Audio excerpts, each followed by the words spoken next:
वैसे आपको ये याद होगा मैंने बताया था कि जो सिम्पैथेटिक मेजरली सिम्पैथेटिक हो या पैरासिम्पैथेटिक हो, जो हेड है ना जो स्टार्ट होता है वो हाइपोथैलेमस से होता है। हाइपोथैलेमस के एंटीरियर पोर्शन से पैरासिम्पैथेटिक सप्लाई आती है जो कि पूरे स्पाइनल कॉर्ड में जाएगी और फिर पूरी बॉडी में जाएगी, और पोस्टीरियर से सिम्पैथेटिक आती है जो कि पूरी बॉडी में जाएगी। लेकिन रास्ते अलग-अलग हैं। जो पैरासिम्पैथेटिक है ना, आप देख सकते हो कि उसकी ये जो क्रेनियल नर्व्स हैं उसके उधर से आ रही हैं एक तो निकल के ना, और सप्लाई कर रही है मुख्तलिफ एरिया, और वेगस आती है फिर वो पूरी ये सप्लाई करती है ट्रैकिया, हार्ट, गट को, और फिर एंड पे ना पेल्विक एरिया से आती है जिसे पेल्विक सम्प्लैंक्निक नर्व्स कहते हैं। तो मतलब देखा जाए तो मोस्टली क्रेनियोसैक्रल है ना, क्रेनियोकार्डियल कह लो या फिर आप के पैरासिम्पैथेटिक सप्लाई है तो क्रेनियल एज में से निकल रही है, क्रेनियल नर्व्स के थ्रू, या फिर सैक्रम से निकल रही है। इन्हीं दो एरिया से निकलते हैं ना पैरासिम्पैथेटिक प्रीगैंग्लियोनिक फाइबर्स। और दूसरी बात ये है कि कौन कौन सी नर्व्स के साथ जाते हैं, ये भी एक अलग सवाल है।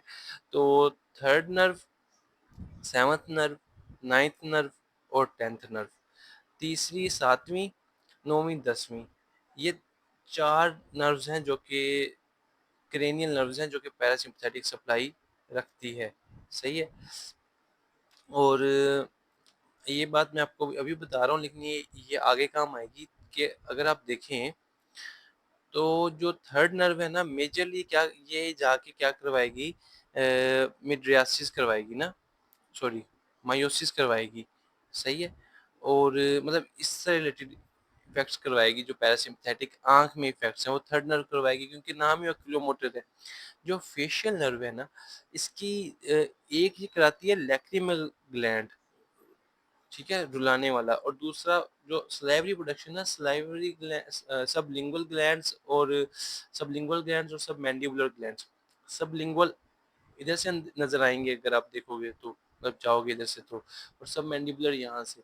तो सब मैंडिबुलर, सबलिंगुअल और लैक्रिमल, इनको कौन सप्लाई करेगी, पैरासिम्पैथेटिक फेशियल नर्व।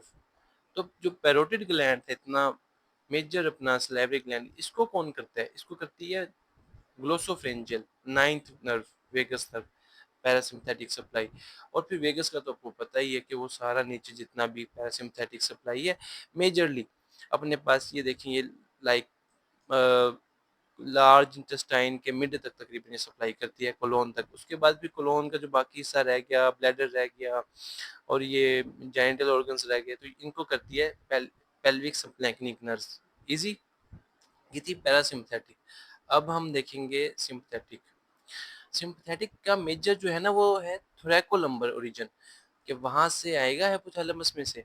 और उसके बाद जो इसके प्री गैंग्लियोनिक फाइबर्स निकलेंगे ना, वो निकलेंगे कहाँ से, थोरैसिक से, T1 से L2, मैं पहले भी बता चुका हूँ। और वहाँ से आके फिर ये जो भी काम शाम करते हैं, और तो लाइक इस पे इतना ज़्यादा डिस्कस करना नहीं चाहता मैं फिलहाल। सही है।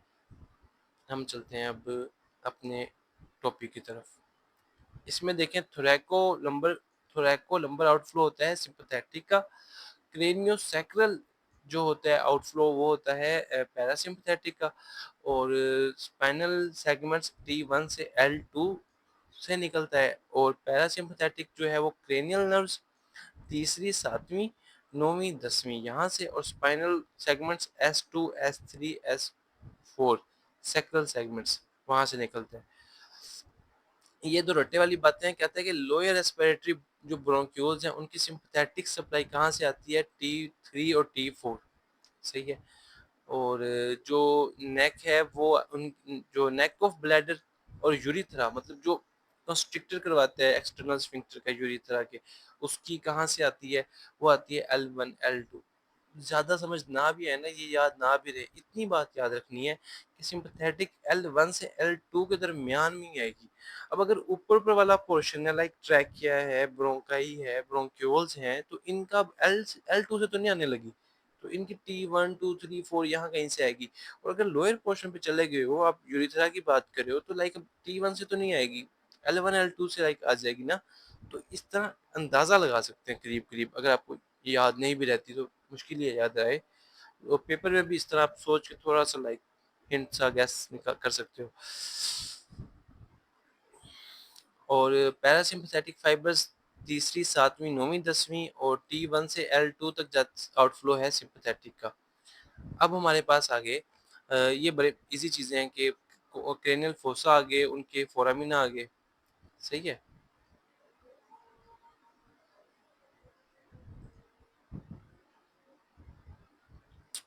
अच्छा, इसमें आप देखो ये अपने पास आ गया, हम लोग देख रहे हैं स्कल को, तो उसमें क्रिब्रिफॉर्म प्लेट, इजी। ये आ गया ऑप्टिक कैनाल, ये आगे सुप्रा सुप्रा ऑर्बिटल सुप्रा ऑर्बिटल फिशर, फिर रोस होता है पीछे, रोस बैठी है इधर, ROS, rotundum, ovale, spinosum, foramen rotundum, foramen ovale, foramen spinosum. ये internal carotid artery, carotid canal है। अच्छा, इधर अपने पास आ गया ये इंटरनल एकोस्टिक मियाटस है। ये अपने पास है पेट्रस पार्ट ऑफ टेम्पोरल बोन ना, तो यहाँ इंटरनल एकोस्टिक मियाटस, ये जुगुलर फोरामेन है। और ये एक एक हमने मिस कर दिया इधर, फोरामेन लेसिरम, फोरामेन लेसिरम रोस के साथ है, ROS के साथ में फोरामेन लेसिरम। और ये अपने पास मेजर आ गया, आपको पता है कि जुगुलर फोरामेन होता है, और इसमें जो जुगुलर फोरामेन कह रहा हूँ, ये जो कैनाल के लिए होता है, मैग्नम जो होता है। और ये अपने पास आ गया इधर इसके साथ हाइपोग्लोसल कैनाल। अब सवाल अगला है कि इनमें से क्या क्या चीजें गुजरती है। अगर आपने तरतीब याद रख ली ना कि क्या किस किस तरह पढ़ी है, तो आगे कोई काम नहीं है। Cribriform plate, first nerve, optic canal, second nerve,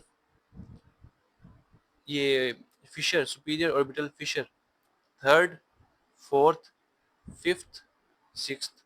लेकिन फिफ्थ के तीन पार्ट होते हैं, V1, V2, V3, ऑफ्थेल्मिक, maxillary, mandibular.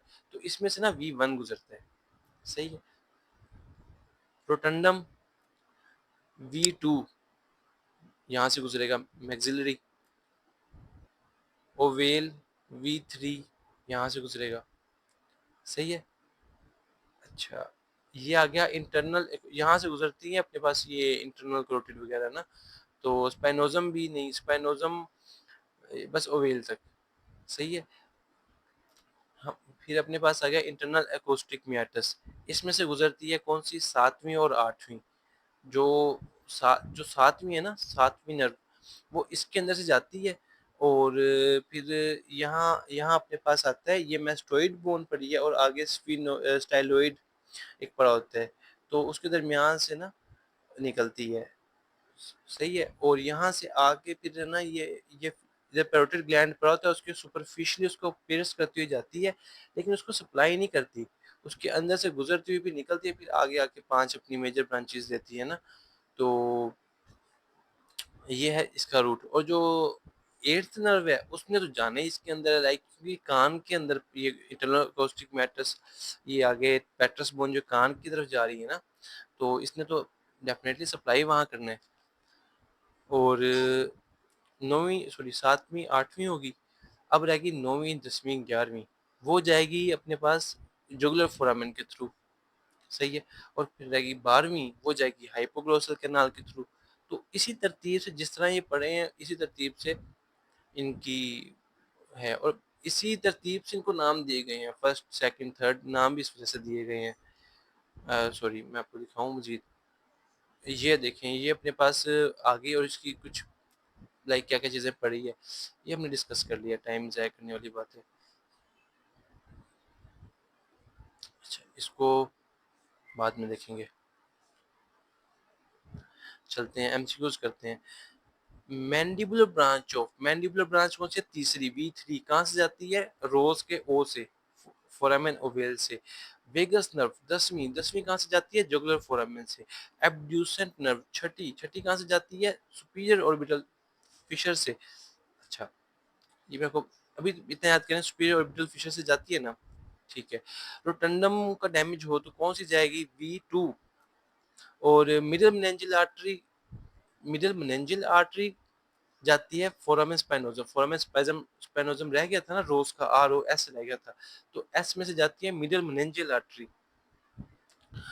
फिर अपने पास आ गया असेसरी नर्व, कहाँ से जाती है, 11वीं कहाँ से जाती है, जुगुलर फोरामेन से, 9वीं 10वीं 11वीं। अगर फोरामेन ओवेल पे मसला हो, फोरामेन ओवेल से कौन सी जाती थी, R O S rows, we three मतलब मैंडिबुलर ब्रांच, अगर उसका पैरालिसिस होगा तो लोअर फेस और जा का पैरालिसिस होगा ना उसका डैमेज होने से, ओवेल का डैमेज होने से लोअर फेस का पैरालिसिस होगा। असेसरी मेनिंजियल आर्टरी, अच्छा हमने कहा कि जो रोस है उसका जो एस है स्पाइनोजम, उसमें से जा रही है मिडिल मेनिंजियल आर्टरी, तो जो उसके साथ वाला ओ है ना, उसमें से एक असेसरी मेनिंजियल भी जा रही होती है, तो फोरामेन ओवेल से जा रही होती है accessory meningeal artery. Easy busy, आगे चलते हैं। अब हम आपको पता है कि हमारे पास है कैवर्नस साइनस की वाली बात कर लें। मैं आपको कह रहा था कि उसने कहा था एब्ड्यूसर नर्व जो है वो कैवर्नस साइनस से गुजरती है। तो कैवर्नस साइनस जो है ना, जो जो कंटेंट्स आपके सुपीरियर ऑर्बिटल फिशर से गुजरते हैं, कौन कौन से गुजरते हैं, तीसरी, चौथी, V1 और छठी, ऐसे ही है, वही कंटेंट्स गुजरते हैं कैवर्नस साइनस से। एक बात, दो चीजें और ऐड हो जाती हैं, एक इंटरनल कैरोटिड आर्टरी भी वहीं से गुजरती है कैवर्नस साइनस से, और दूसरी V2 जो कि रोटंडम में से गुजर रही थी ना, वो भी यहीं से गुजरती है। तो मैं आपको तस्वीर दिखाऊं, लाइक कैवर्नस साइनस होता क्या है कि ये है अपने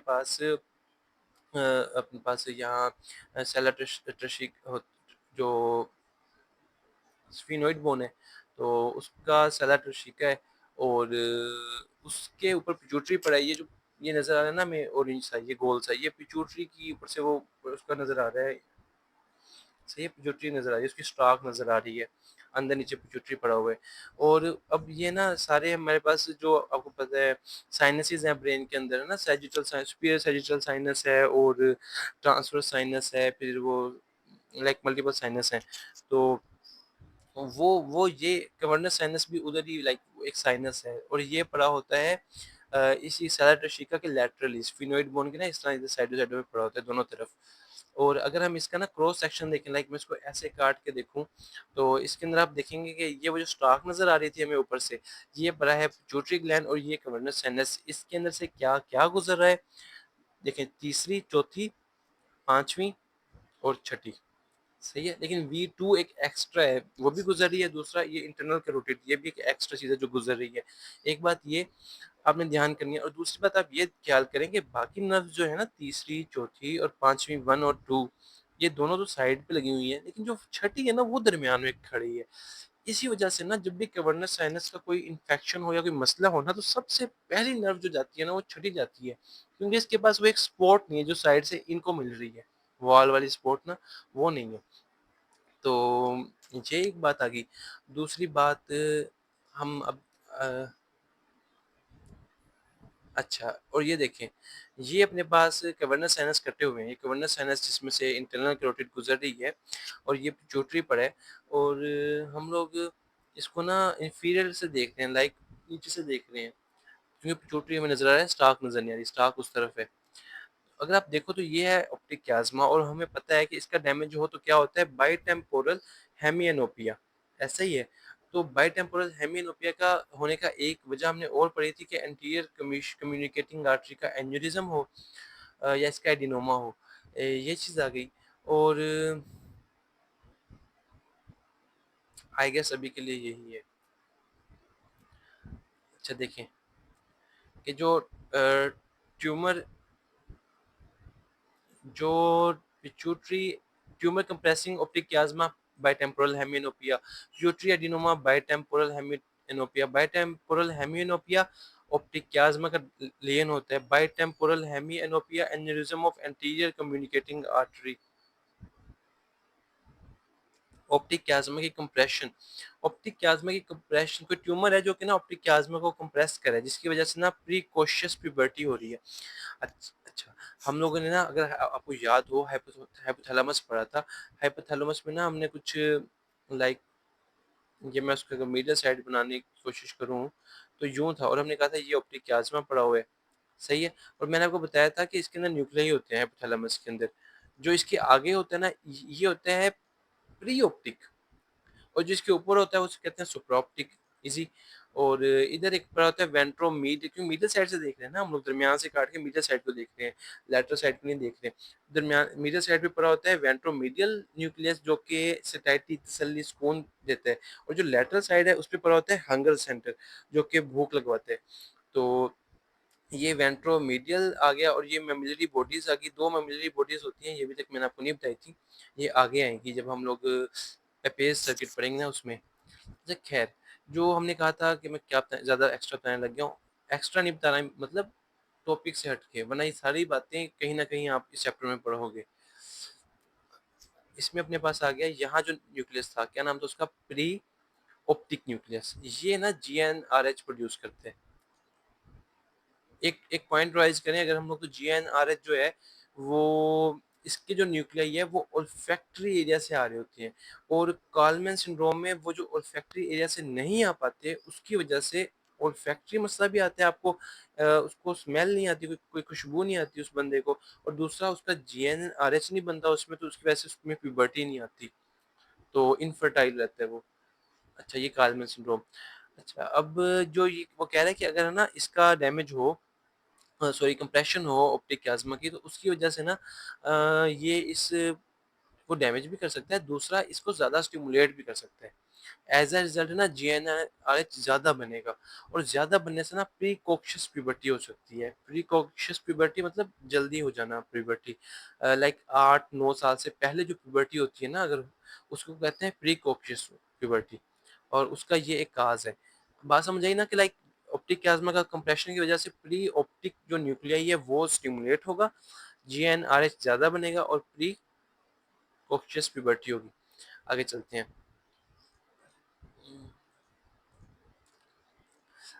अच्छा, वो कहता है एक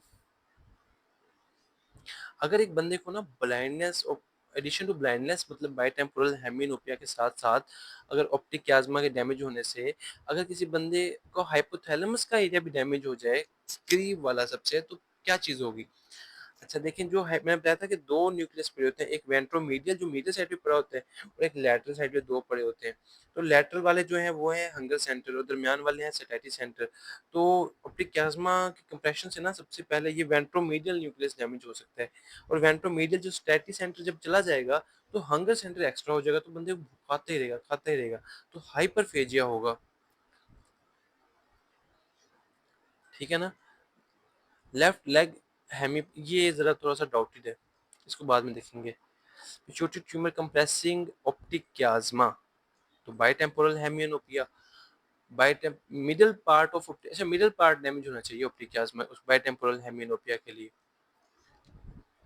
बाइटेम्पोरल हेमियोनोपिया रेज्ड प्रोलैक्टिन, तो पिट्यूटरी ग्लैंड का ट्यूमर है। एक ट्यूमर होता है पिट्यूटरी ग्लैंड का, उसे कहते हैं प्रोलैक्टिनोमा।